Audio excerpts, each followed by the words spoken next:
Saat ini dunia sedang digembarkan dengan sebuah fenomena yaitu virus corona atau COVID-19. Virus ini berasal dari Wuhan, Cina yang melanda pada tahun 2019. COVID-19 sudah tersebar di seluruh dunia. COVID-19 ini merupakan sebuah virus yang menyerang sistem pernafasan manusia dan disebabkan oleh coronavirus syndrome pernafasan akut 2 atau SARS-CoV-2. Sampai saat ini, COVID-19 telah menyebar ke 34 provinsi di Indonesia.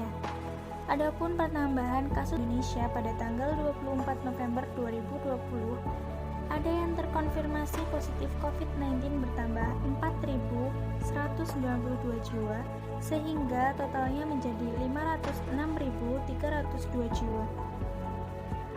Sedangkan konfirmasi yang dinyatakan sembuh dari COVID-19 bertambah 2.927 jiwa, sehingga totalnya menjadi 425.313 jiwa. Dan juga konfirmasi yang meninggal bertambah 109 jiwa, sehingga total menjadi 16.111 jiwa. Apabila manusia telah terinfeksi virus corona, akan timbul gejala demam lebih dari 38 derajat Celcius, batuk pilek, sesak napas, sakit tenggorokan, letih, dan lesu. Setelah orang terinfeksi virus corona, maka belum ada gejala yang timbul secara langsung. Perlu diketahui bahwa ada masa inkubasi selama 14 hari sebelum timbulnya gejala. Bisa saja selama masa inkubasi tersebut, orang yang telah terinfeksi virus corona bertemu dengan orang lain dan tanpa diketahui telah menularkannya virus tersebut. Coba kita lihat ilustrasi berikut ini. Di sini telah digambarkan bahwa orang yang terinfeksi namun belum muncul gejalanya bisa saja menularkannya kepada orang lain tanpa diketahui. Jika satu orang yang telah terinfeksi tersebut bertemu dengan orang lain, maka virus tersebut akan menyebar secara luas. Virus corona ini menyebabkan orang yang terinfeksi olehnya terisolasi dan terpisah dari keluarganya. Mereka harus diisolasi dan dipisahkan dari orang lain demi kesembuhannya agar mereka dapat sembuh total. Dengan semakin bertambahnya kasus positif COVID-19, kita harus melakukan pencegahan sedini mungkin.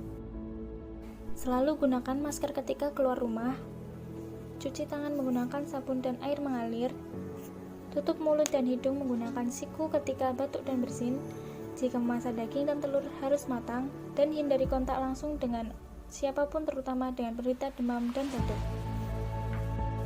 Jika masih merasa sakit, segera hubungi dokter atau rumah sakit terdekat yang dekat dengan rumah. Kebijakan pemerintah terhadap penyebaran kasus COVID-19. Pada tanggal 31 Maret 2020, Presiden RI menerbitkan Peraturan Pemerintah Pengganti Undang-Undang Nomor 1 Tahun 2020 atau Perpu 01/2020 tentang kebijakan keuangan negara dan stabilitas sistem keuangan untuk penanganan pandemi coronavirus disease 2019 atau COVID-19 dan dalam rangka menghadapi ancaman yang membahayakan perekonomian nasional atau stabilitas sistem keuangan. Total anggaran untuk ini adalah sebesar 405,1 triliun rupiah.